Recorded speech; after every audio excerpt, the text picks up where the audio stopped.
Alex for insisting. Standard Surgeon General's warning.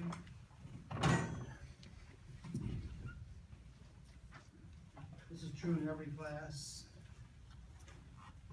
Don't believe anything you hear.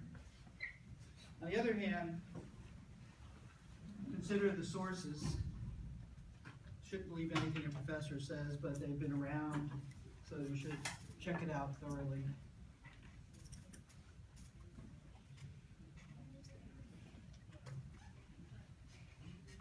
Okay, the last one is critical because the subject of this whole semester is large. I've got less than 50 minutes to give you a few ways of thinking about it. Not all of them, not all of the ways, but the big deal here is pretty much everything that you've been told about computing is wrong. Particularly, got a question for my brain barf, which I declined to answer because it was too long and complicated about what do I think about the CS curriculum here, especially in the undergraduate, but it stinks. It's that simple. Because it's completely missing the point about what real computing is about, which has nothing to do with putting one line of code after another line of code. It has to do with designing systems. And so if you're going to be anything other than a grunt, a simple bricklayer, now of course you can make money laying bricks. But if you want anything more, you have to start poking your nose into the much more nonlinear complexities of design. Design is difficult in part because our brains are not well set up for it. We tend to tinker. We tend to be protected when we're children, so our tinkering is usually constrained enough so that most of the things we do won't kill us. And this leads to really bad habits because we tend to tinker for the rest of our lives. So this is an excellent, good old book by Griot from 1960 or so. And here's a classic. You may recognize the name Christopher Alexander. He's an architect who inspired some of the pattern language stuff. Excuse me. Take those out. Hey, take those out of your ears. Thank you.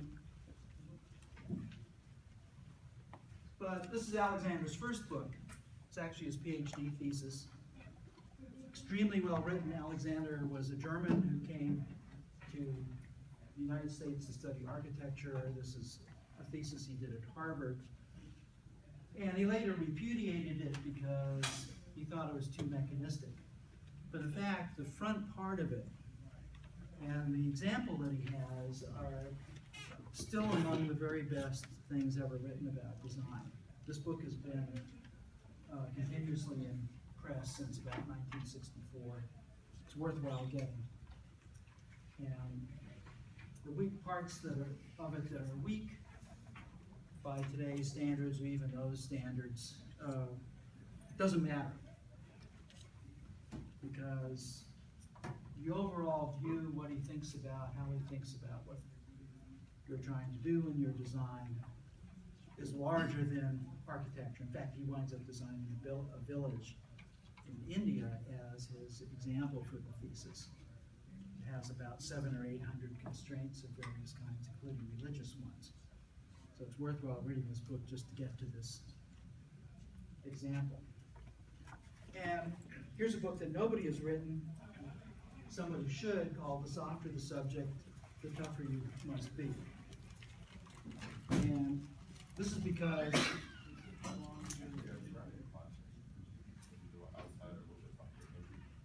you. That's it. So the nice thing about physics is, and chemistry and biology, is that nature slams the door on you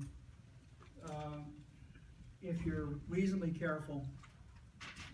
It will help vet your theories. And so it's hard to bullshit Mother Nature. But when you're in a bullshit field, like ours, a field that's primarily about design, primarily synthetic. We have the simplest of building blocks and we have the ultimate numbers of degrees of freedom. We're rife for fads.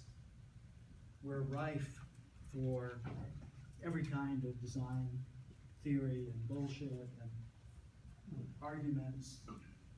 And because the underlying computer material is quite strong, there's nothing like the forces of nature and weakness of the materials we build things with in the physical world to tear down terrible bridges that we make with computing. And so, probably the biggest difference between the average computer person today and the average researcher back in the 60s was that there were no computer science degrees as an undergraduate, and so almost everybody went into computing. In grad school, had gotten an undergraduate degree in something really difficult, something where you just had to kick ass, and something unforgiving, something that had been worked on for a few centuries. And it just helped tremendously in trying to think about what the hell is computing. And for people who like simple heuristics, here's the one to be a designer. It's all about finding ways of being completely dissatisfied without getting so depressed you can't do anything. It's the number one thing. The biggest problem with computing today is that almost nobody is really dissatisfied with it. People are quite complacent with what is essentially a pile of crap.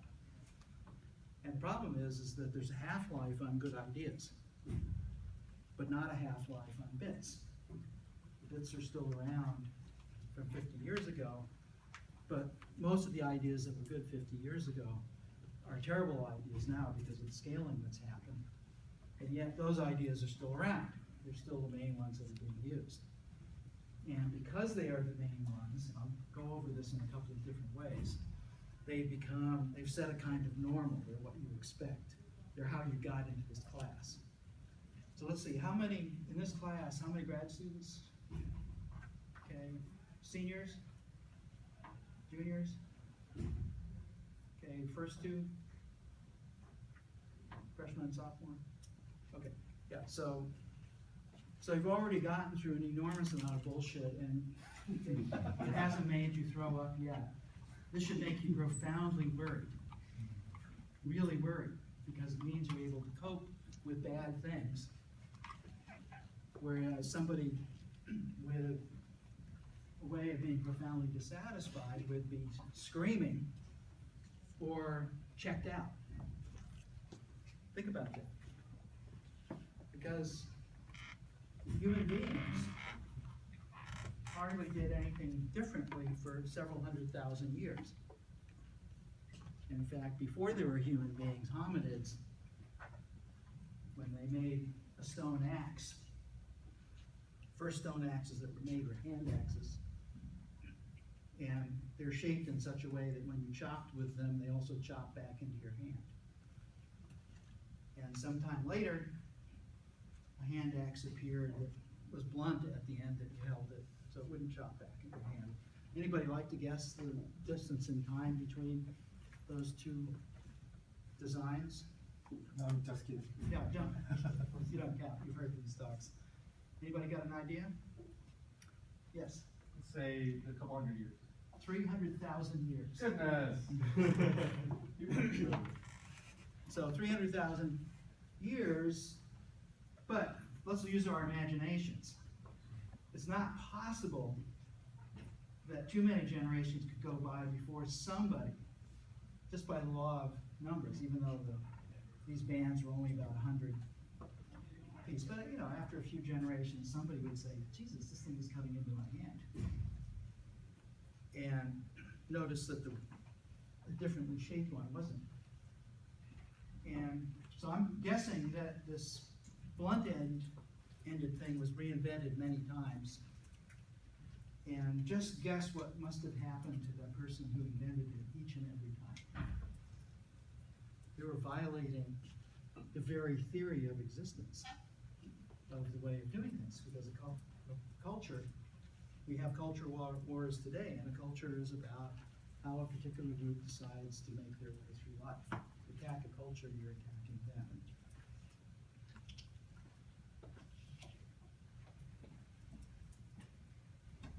So in a design course, we have to talk about human beings, the very thing that you went into computing to escape. Well known, the psychology of almost all people who go into computing, particularly, are people who are uneasy with other people. They love the little control, the little being the god of the little mechanical world. That's just what you say, you can control it. It has all of these wonderful things. And this accounts for the interesting fact that almost no computer people can design a good user interface to save their life, nor do they want to. Because their world is learning whatever it takes to deal with an arbitrarily complicated system. And so from the standpoint of, I started in computing in 1961, so almost all code back then was written in machine code. But their higher level languages started appearing, and the first one of real interest was Fortran. An enormous amount of effort was put into by IBM to optimize the Fortran code, because they knew that they wouldn't have a chance on any other ground except efficiency to have Fortran make its way. So in fact, Fortran is extremely efficient, in many cases more efficient than handwritten code. But still, there was a backlash that lasted for about 15 years, because it was not manly to write in a higher level language. And this argument has repeated itself each time a new level of language comes along. So this means there's something desperately wrong about the psychology of what most programmers are about. Because in theory, you should be trying to make progress. But in fact, the psychology of program indicates that that is not anywhere near what most programmers are out after. Worthwhile thinking about what those might be. So, if you look at Humans 101, of course they don't teach in the engineering college over here. It's kind of a blend of Hamlet, because our minds are basically theaters. It's a blend of limited resources. You've heard of 7 plus or minus 2 things you can hold in your mind, and actually been reduced. Because the first ones were just about how many numbers and letter sequences can you remember. But in the last 40 or 50 years since George Miller came up with this idea, it's been tested on a lot of different areas. And the truth is we're terrible at multitasking. It is very difficult for us to hold multiple things in our heads at a time. We're tremendously resource limited. And the other thing is that most of our behavior would not be surprising to a primate or even most mammals, because an enormous amount of our behavior is actually older than humanity and older than our language mechanisms. So we're more theatrical than we think, we have less resources than we think, and we're more different than we think. Why are we more different than we think? Anybody got an idea?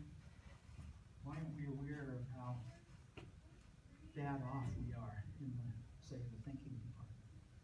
Yes? We can guess because we're humans and we can't really be aware of our behavior. Let's hold that one. Yeah.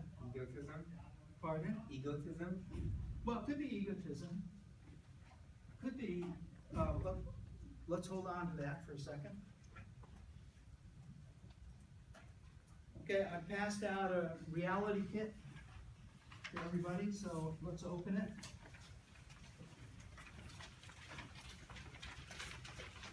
Are we open? Yes. Here's what it contains. Just tear it.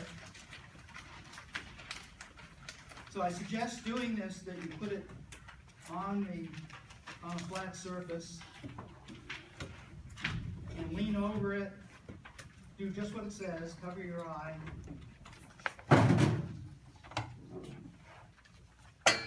Focus on the plus with your left eye, cover your right eye, and move your head slowly in and back.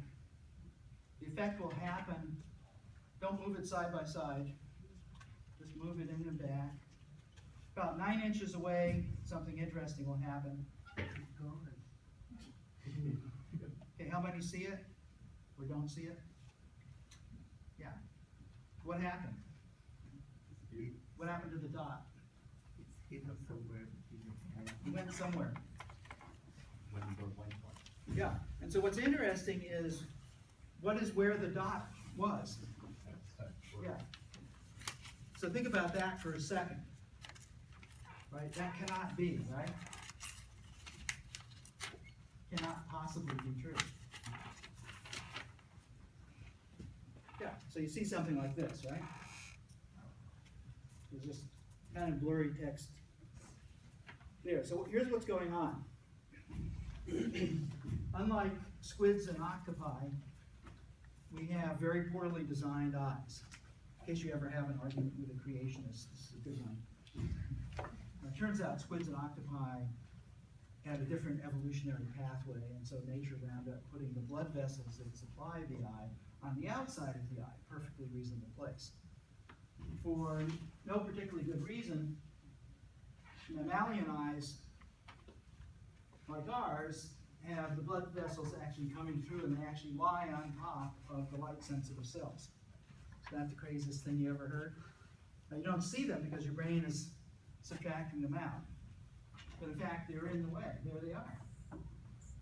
And where the blood vessels come in is where the optic nerve goes out, and there are no light-sensitive cells there. And here is a little area that when you look at something at normal reading distance is about 2 by 3 degrees, so it's about the size of the word, where almost all of your vision is concentrated. It's called the fovea. So everything is completely nonlinear, and then there's this blank spot there. So when you move your head in,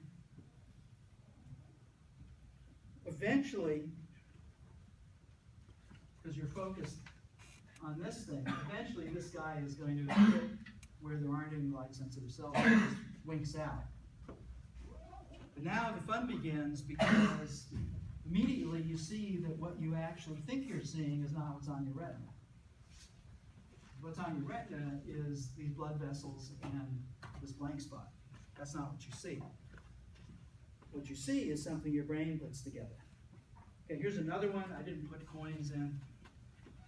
I would have if the class had actually written its Bane bars like it was supposed to, but that was pretty unprofessional not to be able to write a frigging half page of English. When did I put mine in? Tuesday morning, right? Yep. Come on, man, I'm busier than you are, believe me.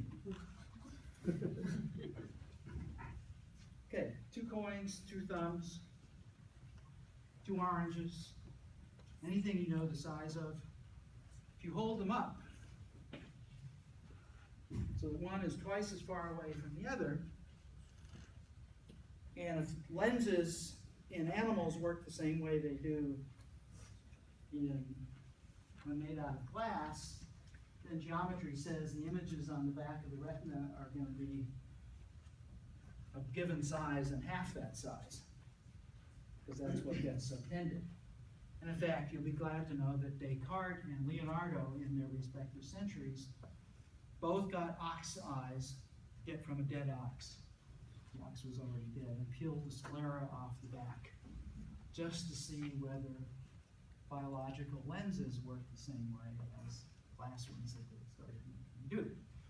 So what you see on the back of the eye is that, but we've got this pachinko machine attached to the eye. In fact, if you know anything about biology, you know that the eye itself is actually part of the brain directly. In fact, it does a little bit of thinking. And this manifestation, which we call a process in computing, is partly has to do with our beliefs. So the image comes in, the light sensitive cells see it, it goes to about a dozen different places in the brain, and then is compared with our beliefs. You think of this as the internet out here. Our consciousness is basically a waking dream. In other words, we're hallucinating all the time. I just proved it to you. I got you to not be able to see something that was actually there. We call that hallucination reality. Here's the answer to your question. The answer to your question is we actually don't live in a world in here that is like the world out here. We live in a world of our beliefs. And this is so strong that our beliefs know these two coins are the same size. And what our waking dream perceives is that the coins are actually 80, the further away one is 80% the size rather than half. Pretty cool, huh? You can try it anytime. Just have a couple of quarters on you. Should do this at least once a week, along with the blind spot thing. Because unless you can accept this, you just can't, for instance, do science. The number one deal for actually being able to think in the modern world is to know that the world is not as it seems. So every time you do something that uses common sense,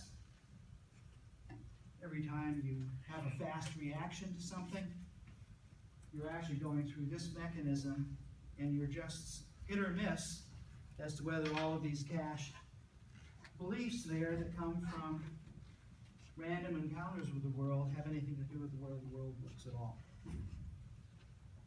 So this is the thing. To design, this is it. So what it means is every thought you have has to get put into a place that it can reverberate around before you start making conclusions from it. And if we have time, I'll show you a couple more goodies. So what this means is, and this is what we found out 400 years ago when science was invented for the first time, is we cannot learn to see until we admit we are blind. So our big problem was we thought we were seeing the world. And because we are driven by stories rather than experiments, we could explain things to each other by stories. This is Aristotle, for instance, wrote that he was married, but he wrote that women had fewer teeth than men. He never thought to look in his wife's mouth. Think about that. Never thought. Maybe she was just missing some teeth. Could be. But there's other evidence that Aristotle didn't like to do experiments. Because the Greeks thought they could figure everything out. They were smart. So this is the main point of this talk here. I'll show you a couple of different ways of thinking about it. But if you think about what's the normal way you actually do things, but in fact, what's the normal way you do engineering? This is why engineering is capable of being invented thousands of years before science. Because you don't have to understand a lot to do engineering. You can do it with cookbooking, and that's not a bad way to do it. It's better than tinkering.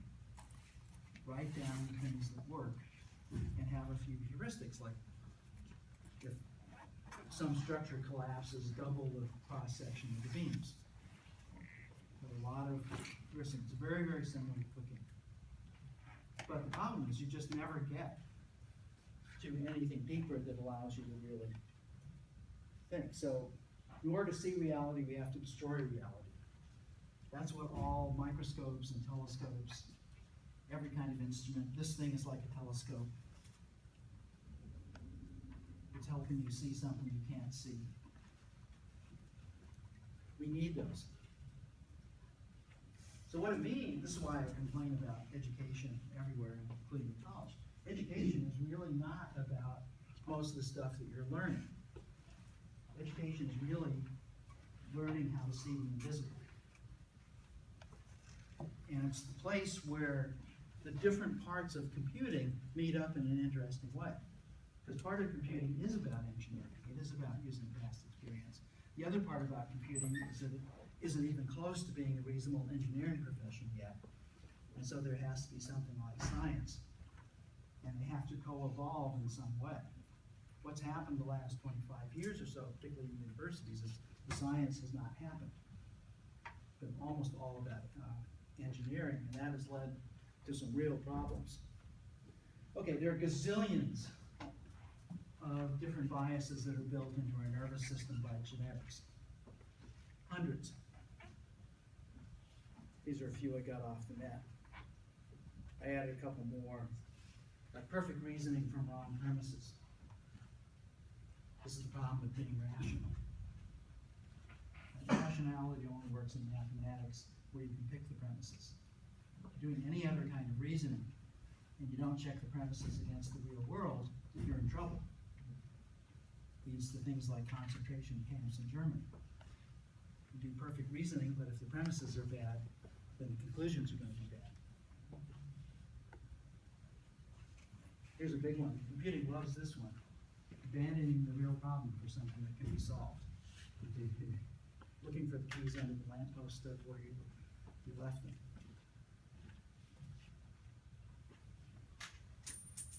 Giving up something really important for convenience. And the scaling thing, which I think people have been talked to about, but this is one of the biggest problems in the last 30 years, is that Moore's Law did keep ticking along, and we're still trying to deal with it with things that barely worked about a factor of 10,000 or a factor of 100,000 ago. So this just doesn't work. So Francis Bacon wasn't a computer scientist, but he was one of the first scientists, and his way of thinking about science was, well, we've got things terribly wrong with our brains. Part of it is we're born with them. I just showed you one that we're born with. Our cultures are terrible because they're just local myths and rules of thumb. Our languages don't represent the world very well. And academia is terrible because it keeps on teaching old things and is very stubborn about it. So these were his 4 idols that humans worship. And he proposed a solution for it. This is in 1620. And he called it a solution science. So his way of thinking about science is a collection of heuristics for getting around with what's wrong with our brains. Secondarily, it's also good at dealing with the things we can't see about the universe and can't understand directly about the universe. But in all of these cases, it deals with what's wrong with our thinking.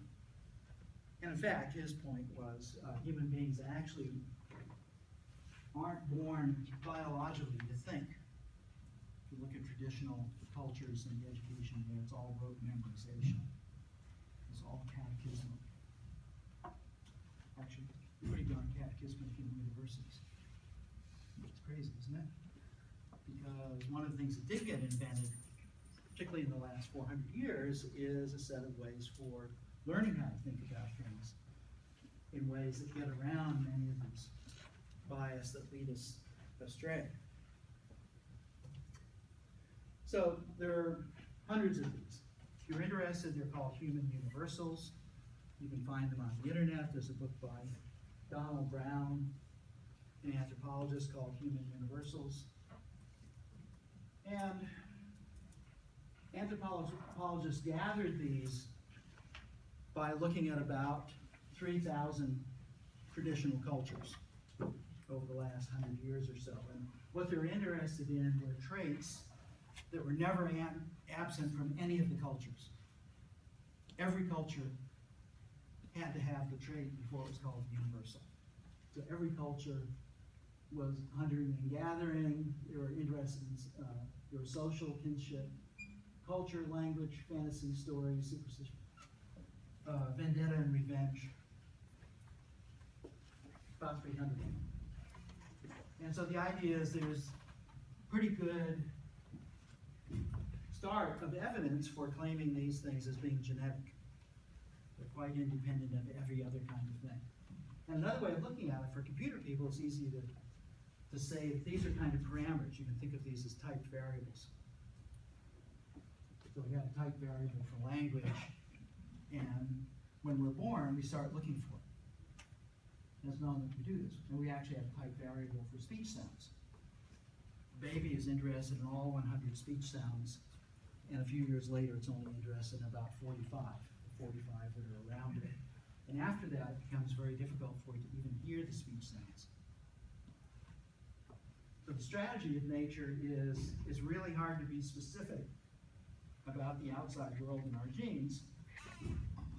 But what we can do is to make something like a spreadsheet cell. That's another way of thinking about these things. That's looking, when the baby gets born, is looking for things that are of a kind. Language-like things, speech sounds-like things. We learn our stereoscopic binocular vision after we're born. And in every case, what we learn is high-resolution versions that we have low-res patterns for. So we're born with an interesting two spots side by side, but we don't know what an eye is. We learn what an eye is from seeing eyes. And some horrible experiments were done in the 50s with monkeys where the monkeys never got to see another real monkey. From birth, they were shown monkeys with their eyes down here and the mouth up here. So these are surrogate monkeys, but they could nurse.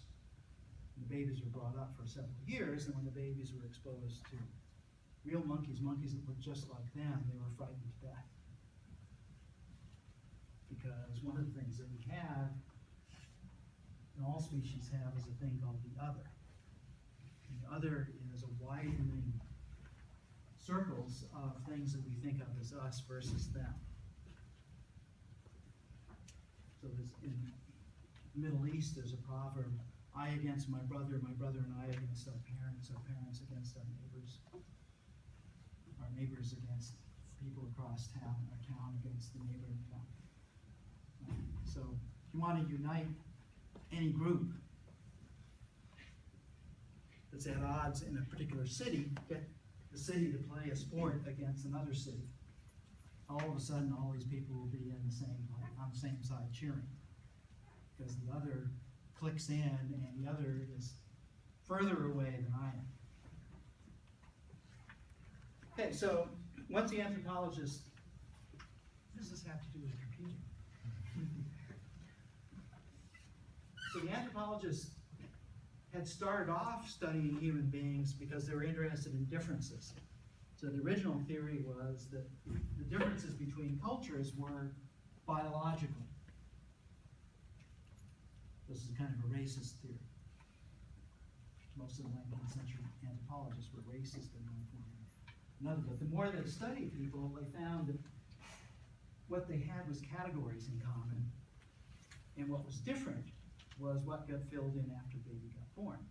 So the fundamental theory of anthropology is you can take a baby born at any place on the planet, take it to any other place on the planet, and it will grow up as a full-fledged member of the community to where it was taken. Okay, so the other thing that's interesting is that even though these are built in, because the details are not built in, the learning curve on these things takes a while. It takes 6 or 7 years for a child to be acculturated, to learn the language, the stories, the customs, and longer.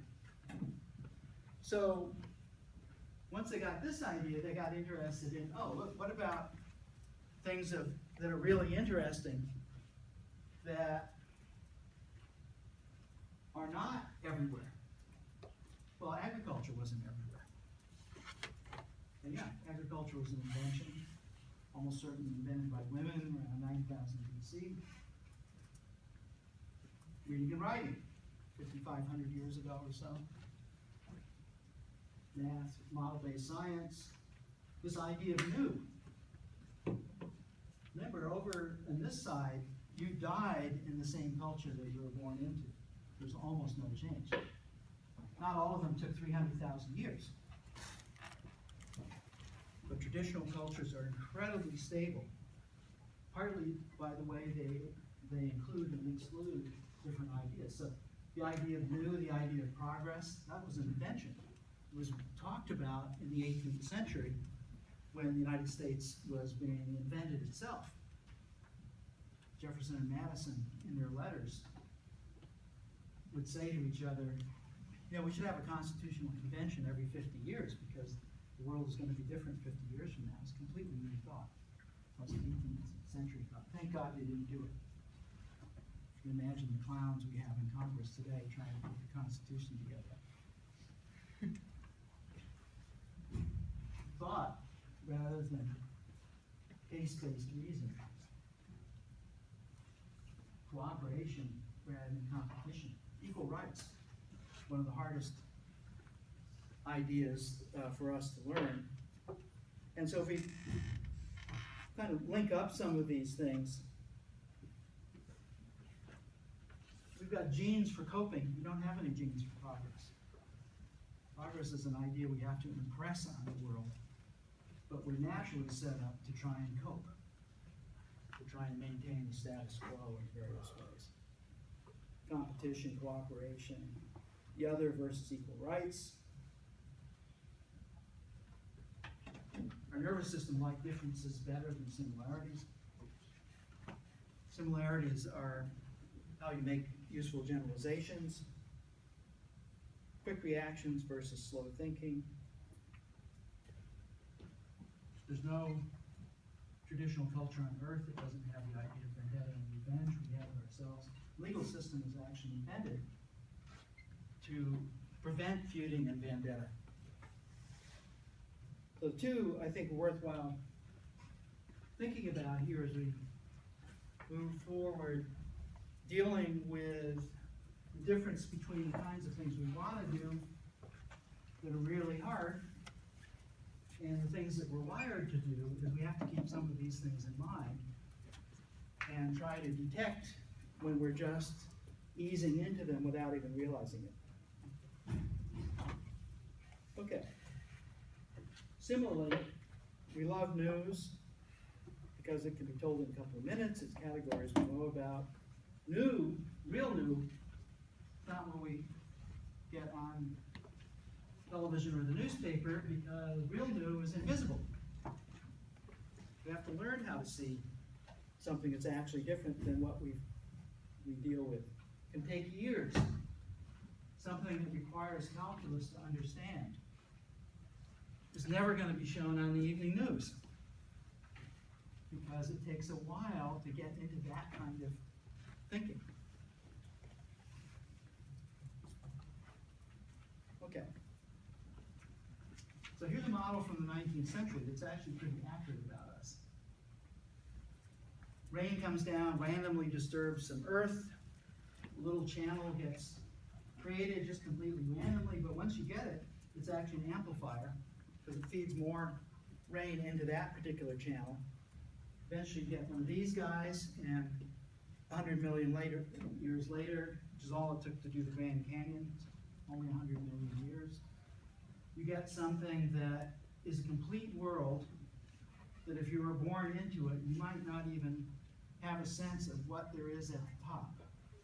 The little blue patch up there. Anybody ever been down to the bottom of the Grand Canyon? It's like, there's a little blue up there. What is it?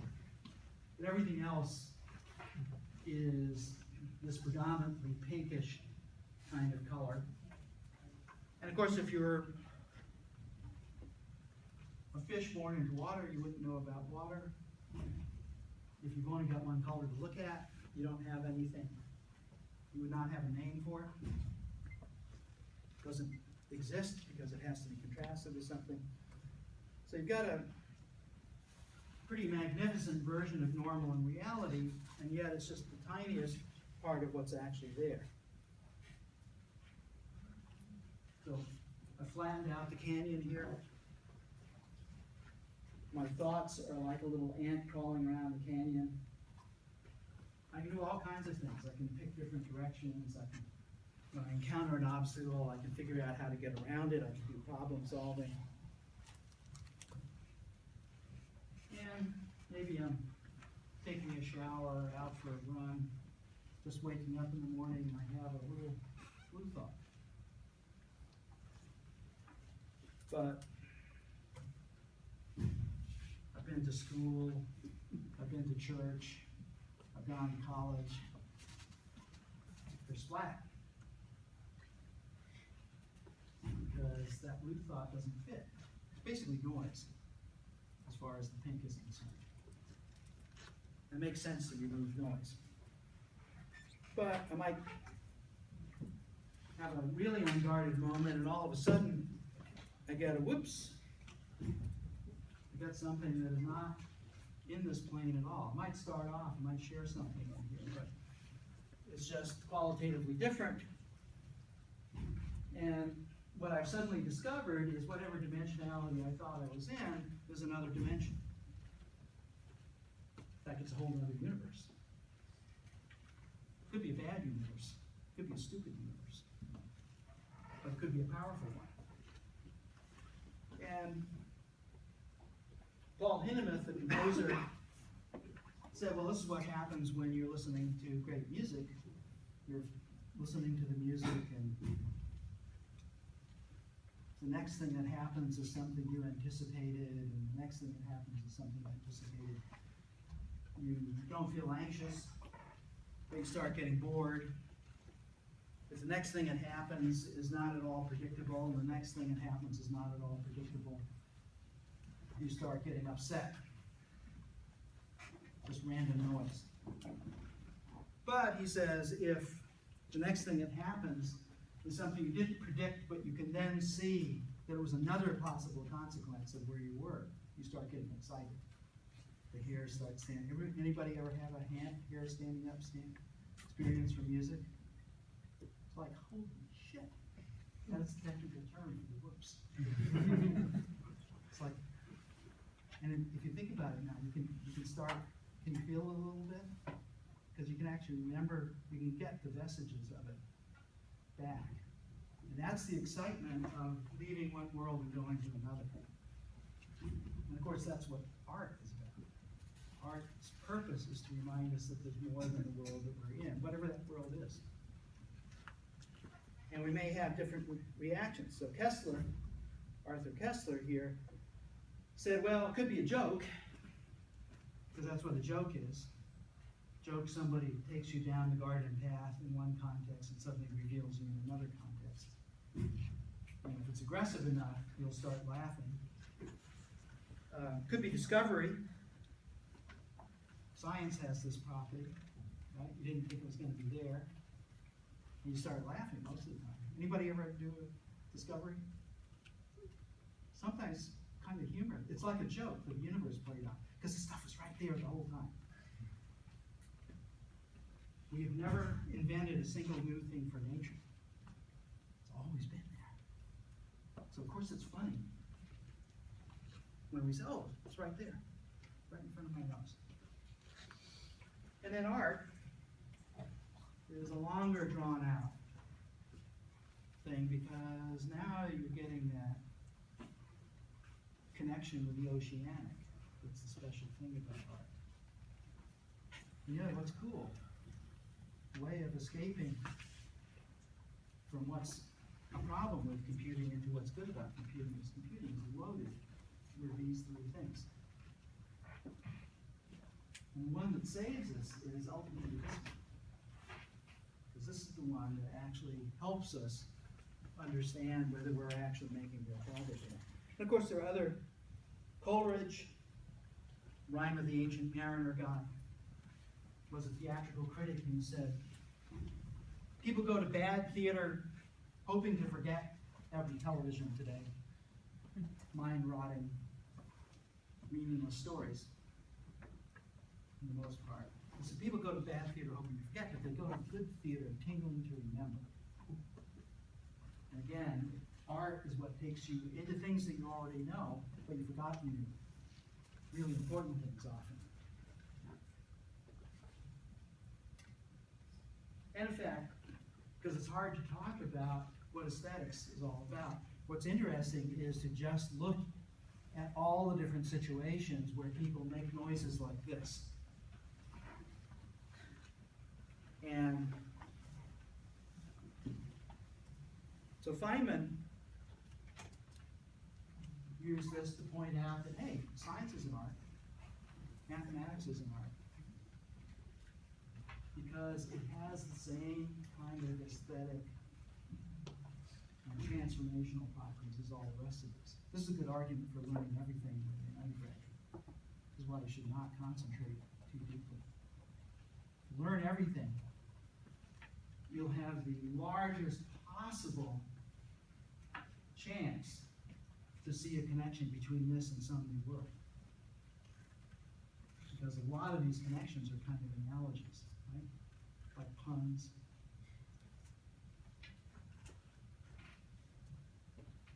Okay, so here's a practical one for you guys. You see these graphs all the time. Time going that way, progress. Yay, ooh, yay, ooh. Could be reading scores. Could be the stock market. What does it mean? Nobody knows. Because nothing counts on a graph like this unless you have at least one threshold. Like it's reading, and this is the threshold for what is actually needed. These are all yays. You got past the needed threshold of fluency. But what if the threshold is like this? And happens to be for reading. In this case, whether it's an up or a down, doesn't matter. This is what's fun. This is the non-linearity of thresholds. This absolutely doesn't matter because there are just a lot of things where you have to get up to a certain plateau before they count at all. And so what you wind up with is something that gives you a qualitative gap between what you're hoping for and it's getting worse. What is actually needed is getting worse. So there are a lot of things where there are efforts to do something about it. And usually it's all of a sudden we have to work on it now. How about coding for everybody? Grind, fizzle. Because there's no there.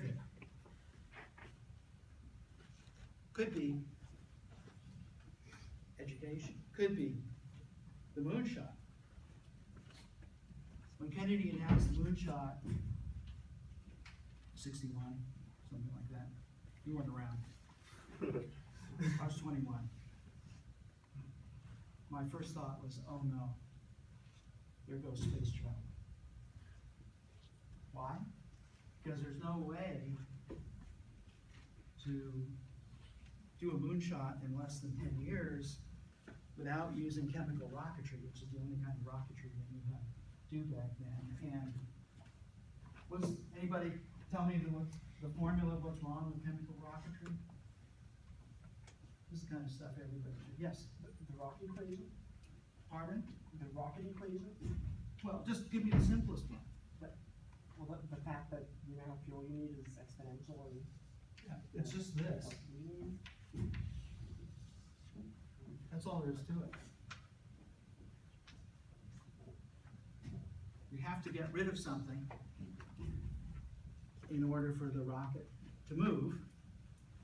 And a big problem is that you cannot get the mass that you can carry with you to a high enough velocity to get it to move the rocket in any reasonable way.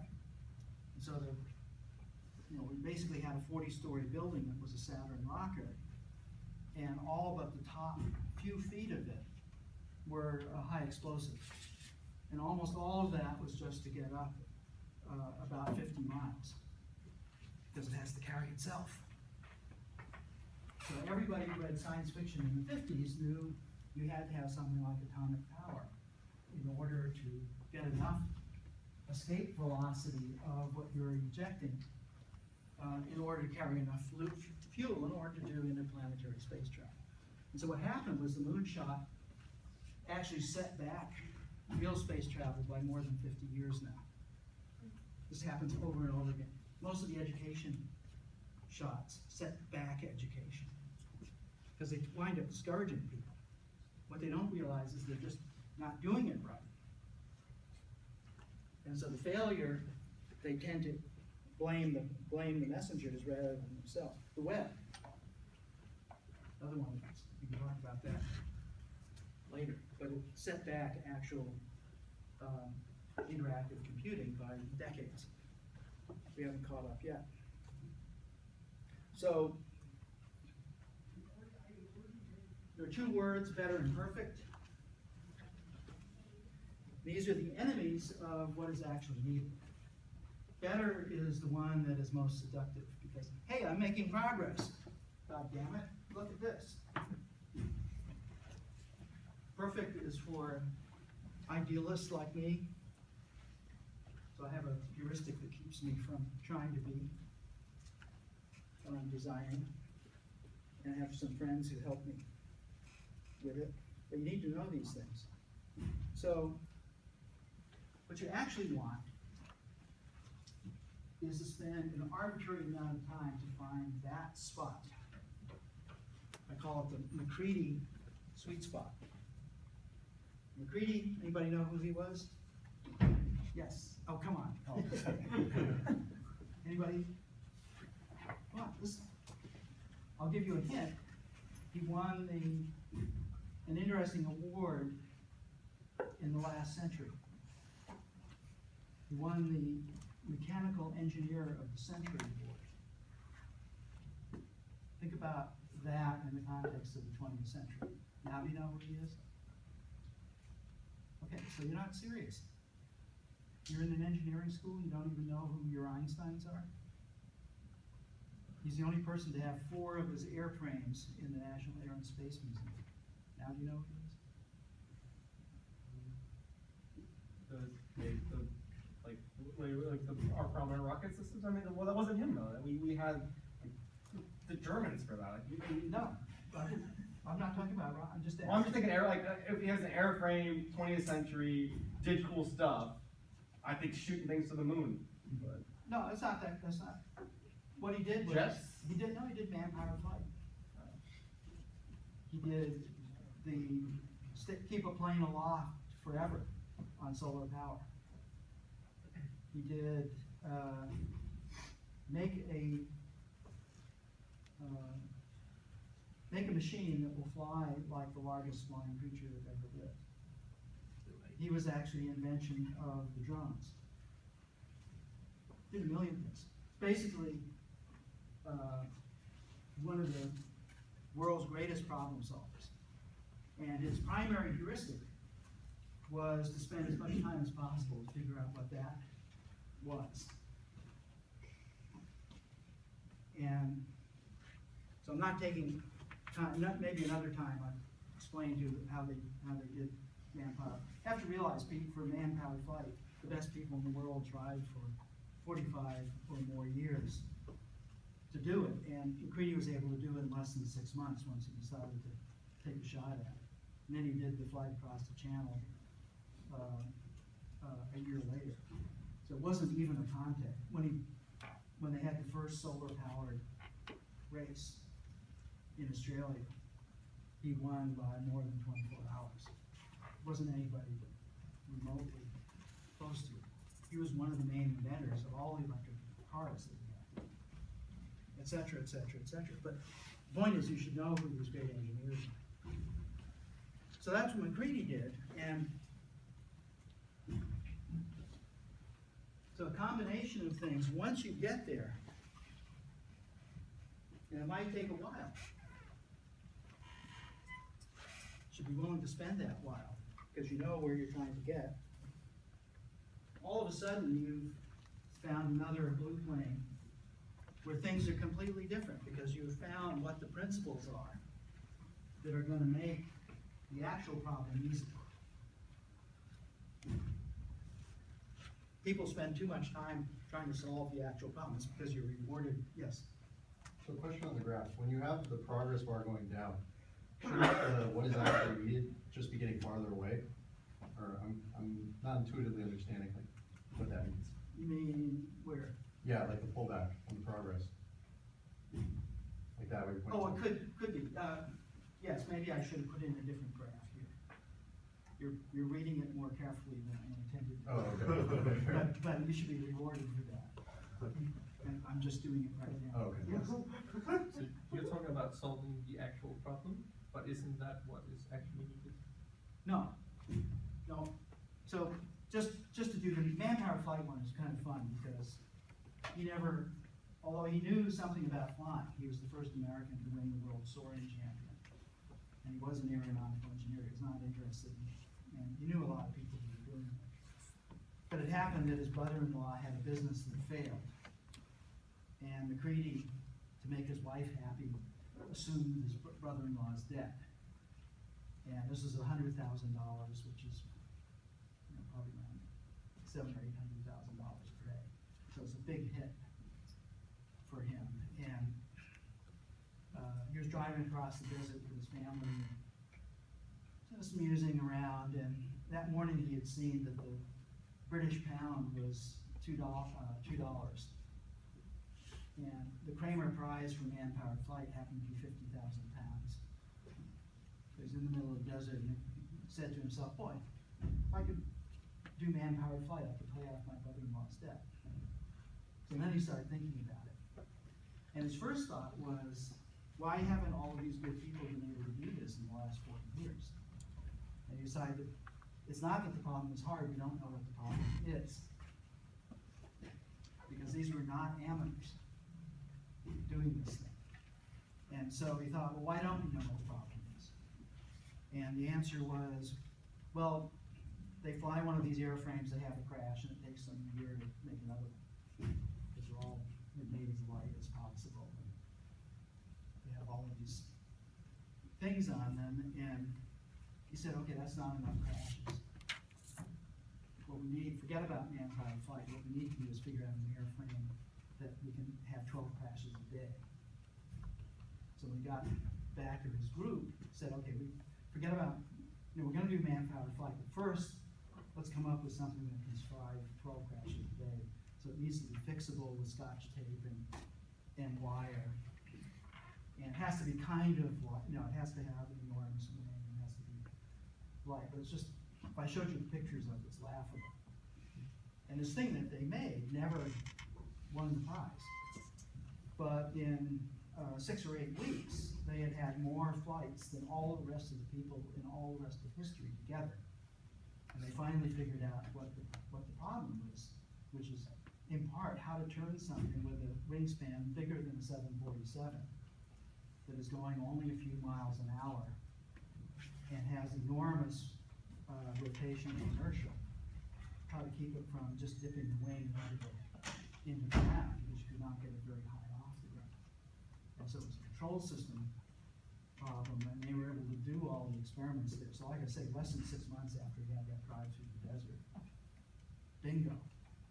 And once they had done that, the bigger prize, which was a 250,000 pound prize, millions of dollars, which is to go across the channel. The first thing was only 1.8 miles in the figure-8 course. Next one was 22, 23 miles from England to France. They just knocked it off. And in the interview, one of the British broadcasters asked him, how were you so successful? And he said, well, everybody else was trying to make an airplane. We were trying to do manpower flight. The first thing he did was abandon the airplane because the scaling was so far off, nothing was known. So the fact that it looked like an airplane didn't mean anything, because every piece of aerodynamics on it was something that they didn't have a model for. So they had to find, it was like, I don't know if you heard the story of Galileo and the gates of Bologna. Well, I'll leave that for another time. Okay, so basically, I'm just putting in, so this is slow thinking here. This is basically going away from what the goal seems to be in order to gather enough knowledge to come up with a good version of the goal.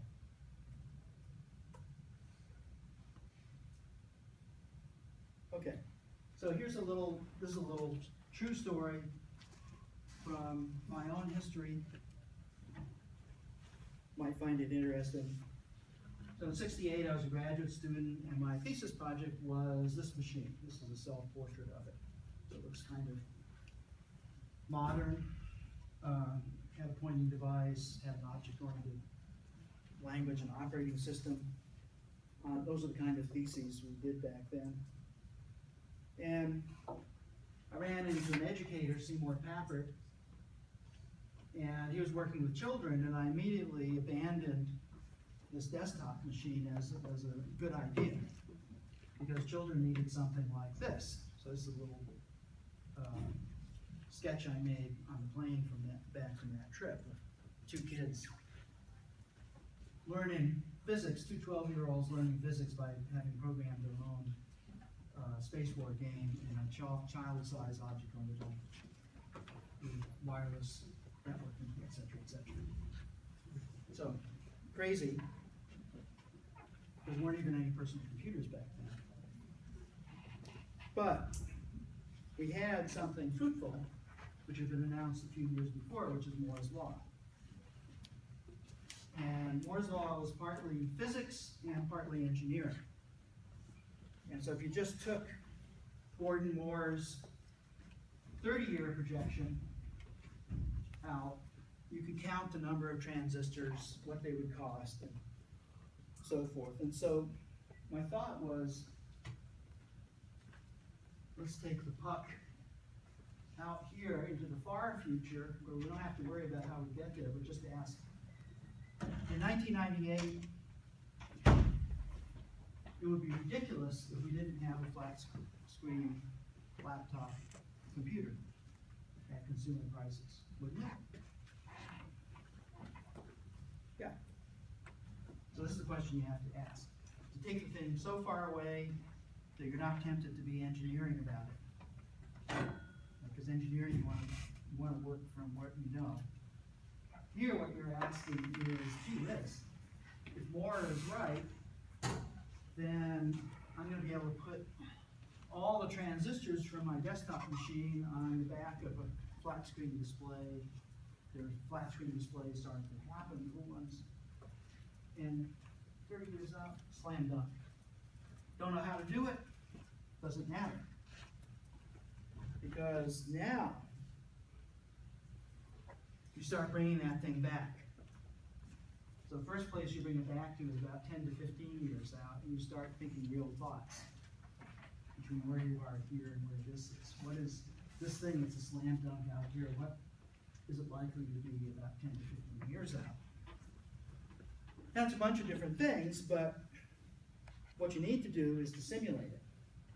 And the cool thing about Moore's Law is that at least for 20 years in the future, you can have what the consumer will use up to 20 years in the future, and right now, just for money. Right? The consumer thing in the future is the supercomputer of today. All I need is a frigging supercomputer. And it's important, because look at what you guys are computing on. You're computing on the computers of the past and the software of the far past. There is no way you're going to get into the future doing this. This is wrong. Why do you even think these things are just conveniences? They have nothing to do with what you should be doing in school. Because you're computing in a place where in order to do anything interesting in the future, you're going to have to do so much optimization on these today that it's going to be beyond what a single student or a couple of students can do. Think about it. This is the equivalent of chemical rocketry. You can compute. You can't do it. And it hasn't been to happen. So this is the funny thing about these commodity devices. They've actually set back computer science research tremendously. Yes? So, what you are saying, if I understand it in the right way, you are saying that actually the problems that we have today compared to 30 years ago are kind of different, but still some of them are not supposed to be solvable as of now. However, I have a different perspective. Like you said at the very beginning, people are happy with what they currently have. So, I mean, from the consumer standpoint at least. I believe that, and meaning no offense of course, starting 30 years before, up to this point, innovation was easier than it is right now. Because back then, we didn't have anything. Whatever we could come up with, everybody would be happy. And right now, people are glad to have all these devices. Okay, can you explain to me why the internet was so easy? No, I'm not saying that. Oh, I thought you were. I'm You saying said it that was so easy. I feel that innovating today. Didn't you just say? No. I mean, innovating today, I feel it's more difficult because people are actually happy with what they have. Yeah, but that's what my talk is about. That's what I said in the beginning. So If you're happy, correct. you should go somewhere else. Because you're not gonna help computing. So my question is different. Do you think that innovation used to be more difficult, or today is more difficult than it used to be 30 years ago? I think it depends entirely on the context of the people who are trying to do things. This is the best time in which to live, to be a computer innovator. Because my God, the amount of storage. I won't even bore you with what we had to do to deal with the minuscule amounts of storage in every level of storage. Every part of it required enormous amounts of engineering to do. Now the problem is the resources are abundant, but people are not using them because they can't see what they should be doing. Yeah, it's much easier now. It's interesting that back when it was really difficult to build a computer, almost every major university in the country built their own with the students, and the students did the operating system and the software on it. They did both the hardware and the software. And it was, let me tell you, it was no trivial matter to deal with core memory back then because just the power supplies, the cabling, it was exponentially more difficult than making a computer today. Don't you think that people currently, they're kind of, it's harder to convince people to use something? Well, but that's, let me keep going. Okay. Okay, so, yeah, so you just pay some money, bring the puck to a couple of years out. And when you've got that, now you can take what little you know from the past and you can build something that is going to be a commodity 15 years out. So here's the Xerox PARC Alto, the designer of it, Chuck Thacker. Was roughly, in 1973, it was roughly what a Mac was in 1989. And in today's dollars, it cost about $125,000. We built 2,000 of these. Think about it, just for a second.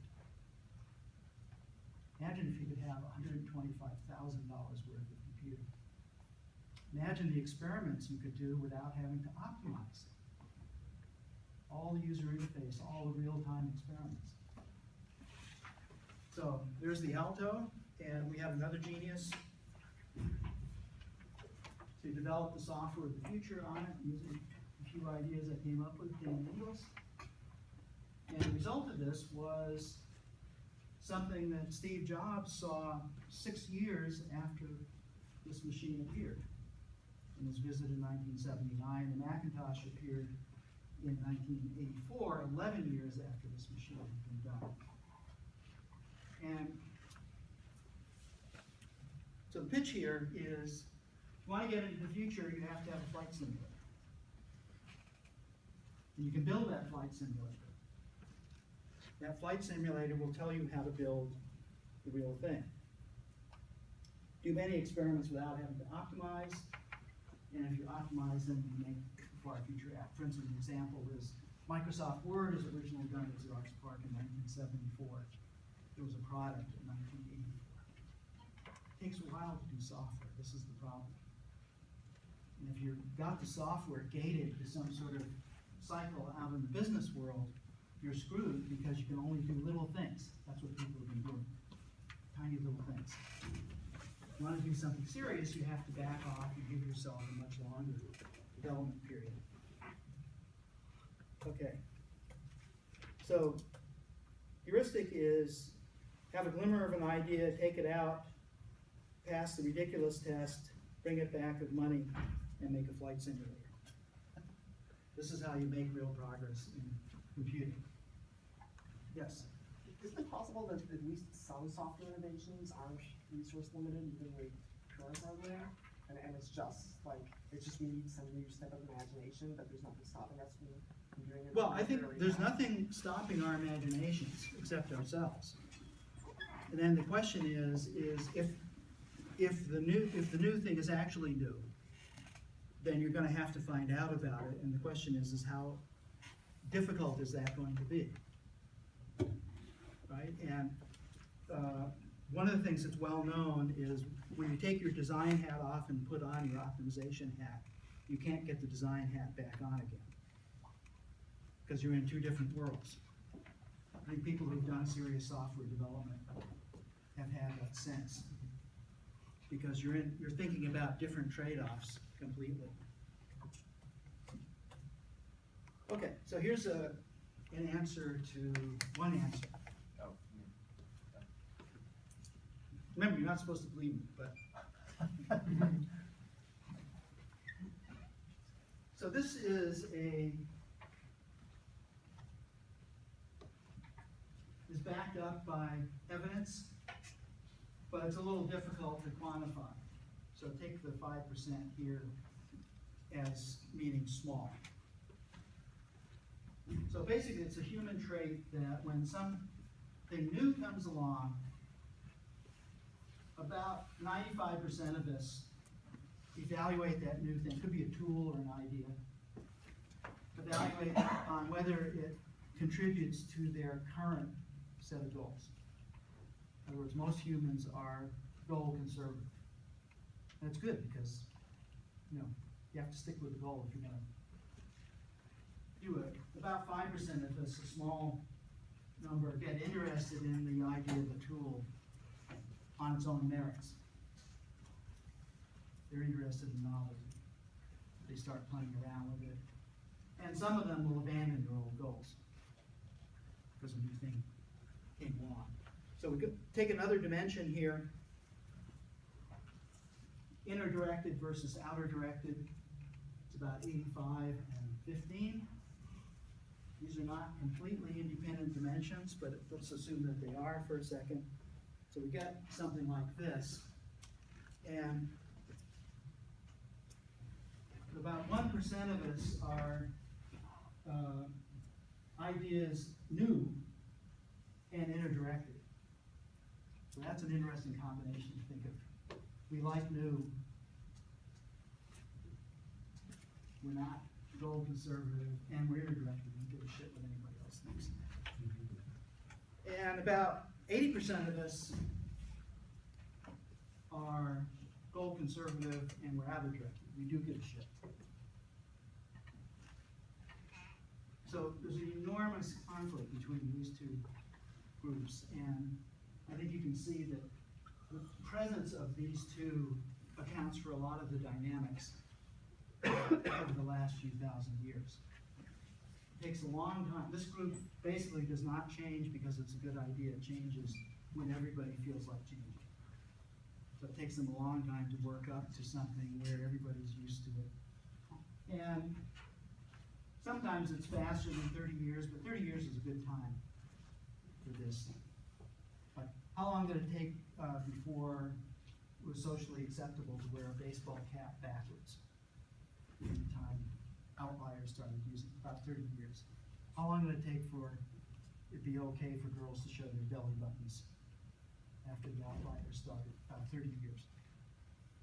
Because that's how long it takes to get used to it. There's a generation in there. So, if you wanna get something happening, you have to do something like starting rumors. Because there's not thinking going on here, but what there is correlation. That's a completely different, you try to give a pitch to a group like this, you're dead. Because they just don't live in the same universe. Okay, so.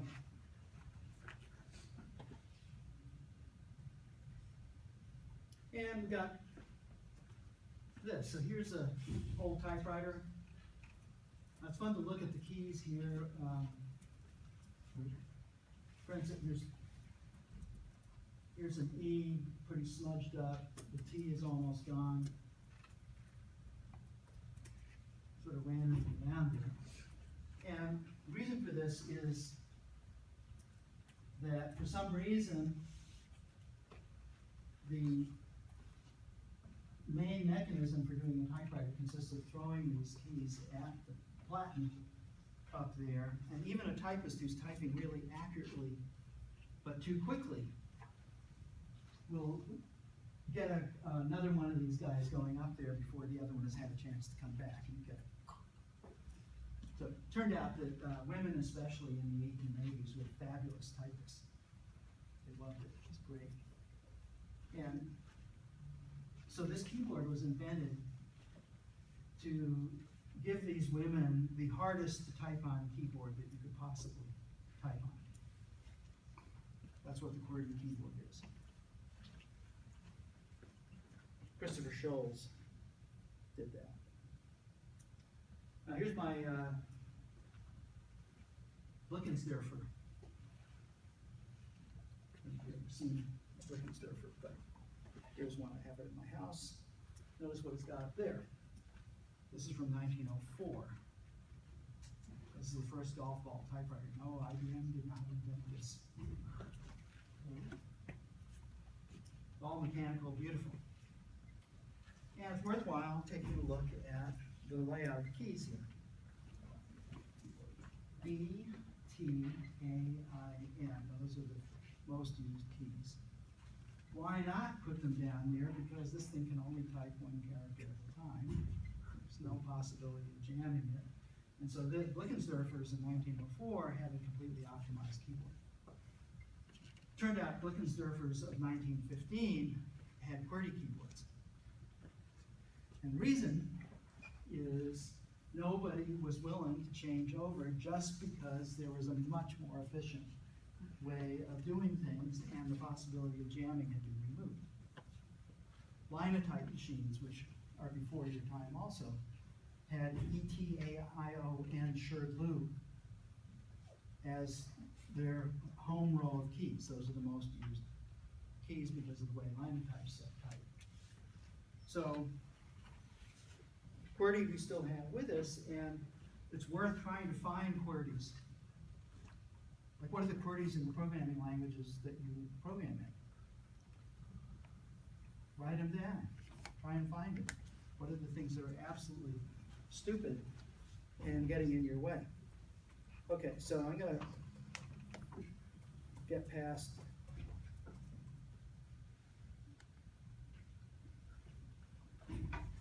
another little metaphor.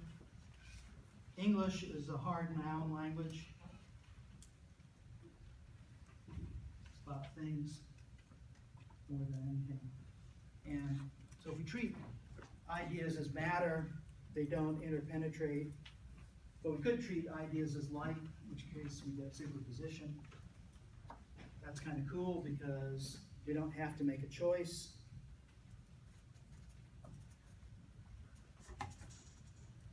And the design t-shirt is something that treats ideas as radiation. Because a lot of what design is about is to postpone making a decision, the exact opposite thing that you're taught to do on a test, which is to make quick decisions. Show them what you know. But in design, what you want to do is to hold things that seem mutually incompatible simultaneously while you're trying to understand what's really going on. Okay? So here's start at A, we look out in one direction, We think we're gonna go to B, but there's more dimensions than we think. Whoops, that's not a good way to do it. So we have to go away from our goal to get there. And once we do that, we could do a superhighway called Powerful Ideas to get there, and then we can start thinking about eliminating the problem of terrain, and that gets us into one of these blue worlds again. So again, this is kind of a thing that most problem solving is taught to go at it. This is what I was mentioning before. But it turns out when you get into the real deal, and this is part of the problem of school, is small problems. And you solve small problems in a different way than you solve large problems. Good graduate school only has graduate students working on large problems, because that's what the real deal is. And so small problems tend to be algorithmic, large problems tend to be system intensive. And so they're really two completely different worlds. Okay, where are we on time? Is this a? We still have 25 minutes. Yeah, why don't we just quit for some questions? Yes. So going back to the beginning, you said that, you know, we need a certain amount of discipline built into us in order to like do good design. So as computer science majors that have been sort of introduced to some of the capabilities of what the technology can do, how do we go about building up the discipline so that we can, you know? Yeah, well, it's the you know, the word meta gets thrown around a lot. But you can think of the practical matter, many of the practical matters of engineering are one kind of discipline. It's worthwhile learning it. I was very lucky to go to an engineering high school, so I got a lot of it at a very intense place early on. But it's like the discipline between being in a military engagement and being a good cop. Right, so the military engagement is really complicated because things are less under control. What discipline means there is very different from being a good cop. A good cop is one who won't pull the trigger. And that's a different kind of discipline, enormously different, because it goes against our own instincts of self-preservation, various kinds. And similarly, in the design thing, or how many people here play baseball? Okay. So, I played, most American males play baseball at some point. yeah, have played baseball. Right. Thank you, yeah. So basically, there are two kinds of things in baseball. One is not being able to hit the ball successfully at the plate, which you're really good if you only miss 70%. Right, so 70% not being able to hit the ball successfully is fabulous in baseball. And then there's catching a fly ball. And there, you're considered to be making errors every time something goes wrong. And that term's never used when you strike out. It's not an error. Striking out in baseball is an overhead of doing something really difficult. So you can think of and the fielding percentages are typically around 98%. So you're doing well if you make less than one error in 50 chances. And you can think of that analogy works pretty well in what we're talking about here. There's a technique part where it's the equivalent of all those scales you have to play in music and stuff. The trick in music is to not translate the mechanical nature of the scales into your playing music. What you're trying to translate in there is the ability of your nerves and muscles and fine muscle memory to react quickly. But you don't want to play music like you're playing scales. They're really two completely different things. And so the thing in computing, I think, is you really have to learn everything. But you absolutely have to put it somewhere so it doesn't affect your thinking about what you're trying to do next. Otherwise, you're just trapping yourself into pure engineering rather than actually dealing with the problem, I think, as it really exists, which is we hardly know how to do anything yet in computing. And so recapitulating old bad ways of doing it just because they're part of the knowledge is a bad idea. But if you can loosen up, well, I don't know what metaphors you like. Michelangelo was one of the great dual mode artists of all time. So you could think of something that nobody would think of on the Sistine Chapel ceiling. But then the cool thing, the thing people don't realize about Michelangelo, is he spent literally 4 years lying on his back with candle wax dripping onto his face, painting that ceiling. Right? It took him, a month or two to organize what it was going to be and follow his imagination. Then he had 4 years of ball-busting effort to get the damn thing done. And one of the biggest problems is being able to have that kind of discipline, but except when you're having an idea. Right? You don't want to worry about how hard it's going to be to paint the ceiling. You're going to talk yourself out of it. First you get the idea, and if an idea is really good, it supplies a lot of its own motivation for all this backbreaking stuff that you have to do. So it's another way of thinking about it. So it's not a single religion kind of idea. It's a thing where you're compartmentalizing the different aspects of design, the science parts, the engineering parts, and then realizing that most of these are kind of desperate. Alex showed you the world stuff. So probably the worst idea that has held on from the dark past is munging a variable to make a state change. That goes all the way back to the earliest days of first programmable computer, ENIAC, by Maurice Wilkes. And he said in his a note that he had that he was walking up the stairs in Cambridge, and it suddenly occurred to him he was going to spend the rest of his life finding and debugging bugs in his programs, because the degrees of freedom in the way they were doing it back then multiplied too quickly to make it easy to corral inadvertent things that could happen that were like sending messages to a wide variety of things. And any time a variable is global to more than one line of code, it is actually the equivalent of sending a message to a whole bunch of people. Anybody who can see that variable can receive that message, and they may have no idea why it got in there.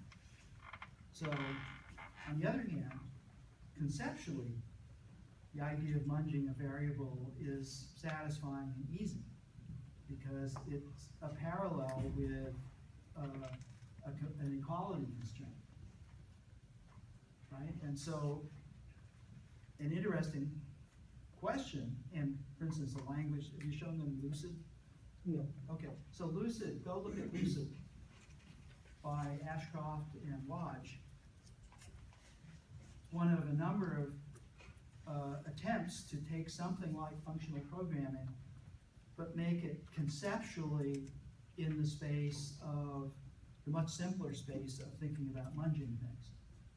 A variety of those things, and a master mechanism is one that Alex has shown you, which is this worlds mechanism. So if you have thought through how worlds are, in other words, what the time zones are, what the transactional nature, the kind of things that you want to do with databases, you won't find anybody in a company who will bitch at you if you want to do an atomic transaction on a database, right? Will they? No way. Because there are actually legal ramifications if they allow those databases to get corrupted, if they're banking records or other kinds of things. They need to have atomic transactions. So the problem is the programming languages that this stuff is written in, they don't have atomic transactions. And so the data may be, okay out on the disk, but what's happening internally is things getting munged right and left without any recourse to, something that is perfectly straightforward now in the database world. However, the idea of atomic transactions and doing them in a practical way were completely controversial back in the late 60s and early 70s. Everybody fought this. And this guy, Jim Gray, who was a student of Butler Lamson, got the Turing Award for was the guy who did the heavy lifting on IBM System R to get it to be a practical thing that could actually predict a wide variety of people trying to do things with large databases. So, okay, another, is that too long-winded? Yes, it is long-winded.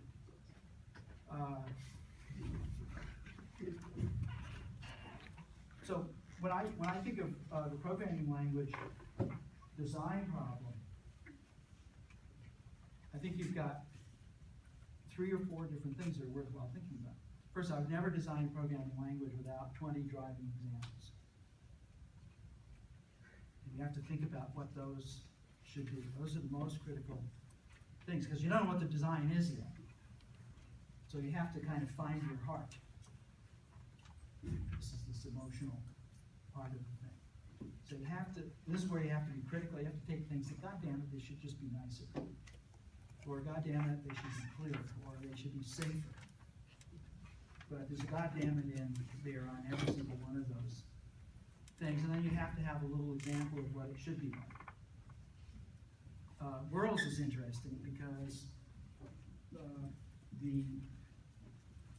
it's time to revisit Worlds, Alex. It really is, because the mechanism is there, but we don't know how to program in it.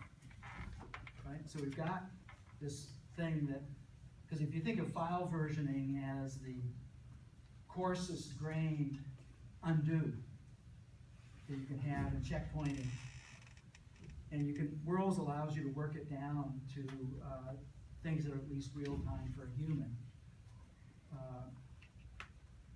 There are different domains there. The complexity of what happens when you do back up.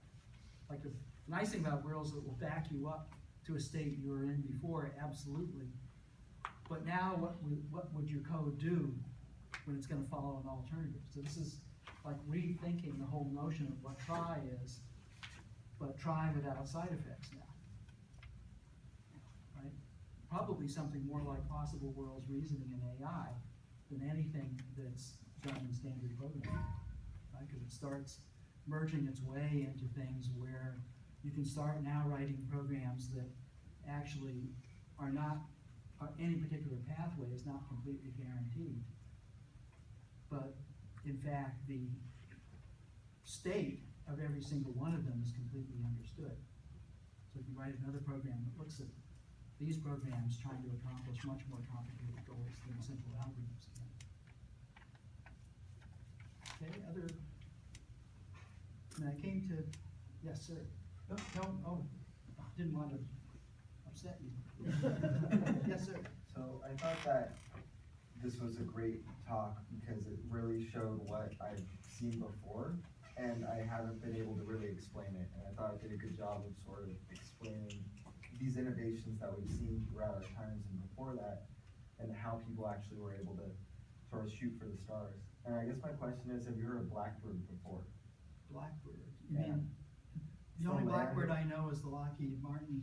No, yeah. It's What's a Blackbird? land-based, so pretty much there was this thing on the internet a couple of years ago where somebody said there's no way to go downwind faster than the wind. And these engineers in a small garage in Silicon Valley said, no, we can definitely go faster than the wind. And so they went out there and they built this device, and it blew the minds of aerospace engineers everywhere, because nobody had ever thought that you could go faster than the wind. No one had ever proved it, and it was. Okay, now wait a minute. So let's home in on this. Oh, sorry, with just wind. Sorry, yeah. Yeah. With just the power of the wind. Yeah. So, well, I was a sailor in my youth, Yeah. and every sailor knows that if you have a decent boat with a decent keel, you can sail faster than the wind. Yeah. But you can only do that for a certain portion of time, so it was actually inspired based off of that. They created propellers that would enable you, a propeller is essentially like you're always, Yeah, so I'd like to see that. It sounds like something that Saul Griffith yeah. would do, and maybe he did. Yeah, it was really cool, and then I met the engineers, and it was funny to just see how, So you know why a sailboat can sail faster than the wind? yeah, it's, you're going, perpendicular, you're cutting across, right? No. It's that when you're sailing into the wind, the sail becomes a wing. So you get Bernoulli. That's why the really fast sailing yachts have the sails battened, to keep them stiff so they'll hold their shape. Yeah, you should And the definitely. keel is there to keep the wind from blowing you sideways. Right, so it's the combination of that plus the keel keeping you from blowing sideways that forces you ahead. And you can sail up to about almost twice the speed of the wind in a good boat. So this was land powered, I highly recommend you check it out. It's, Yeah. But this does sound like Saul Griffith, who we should actually get here. That would be awesome. Oh man, he is something else. If you want to listen to somebody who's invented a few things. To me, he's not quite Paul McCready because nobody was, but he's right up there in being one of the great mechanical engineers of our time. Really fantastic. So, so back to again, don't believe anything I say, but if you can't find a way,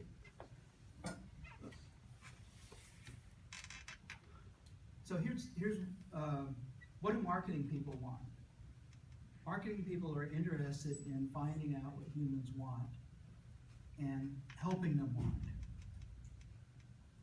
So if you look at consumer marketing, it is very much on remember that right-hand column of all the things we're born with?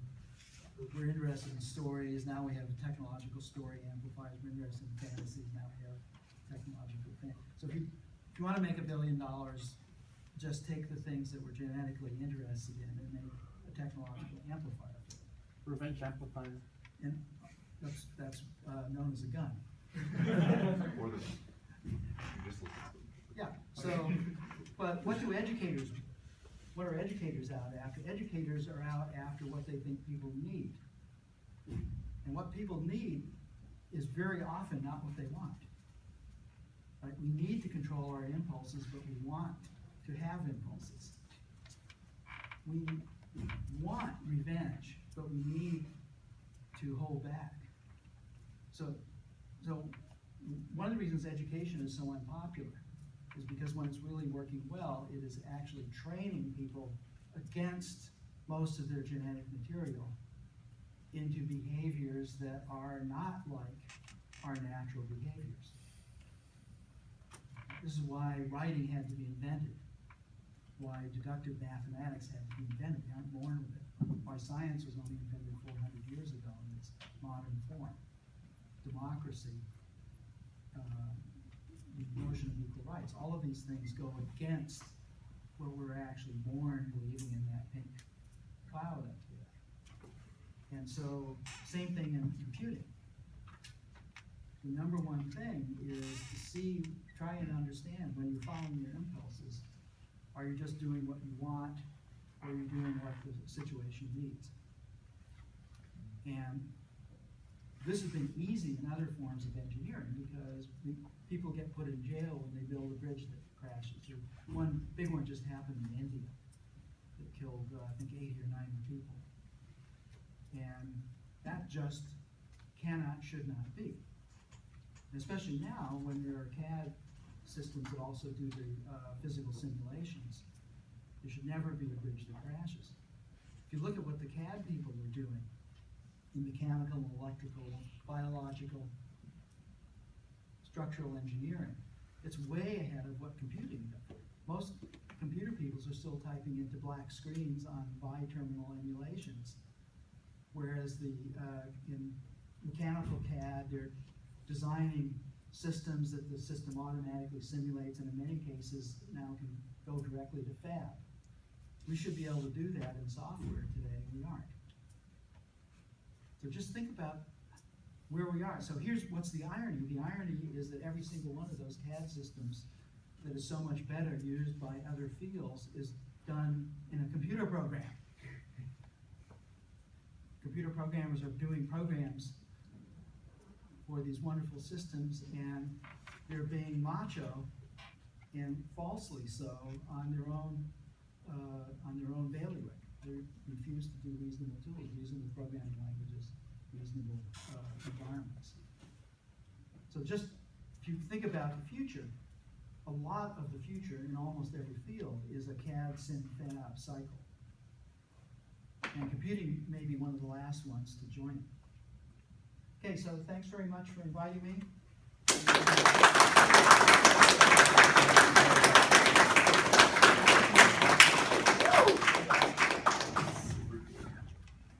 All right, so, And write those frigging grain bars. I'm gonna be really pissed off. Seriously, think about it. You just got asked to write a measly half page, and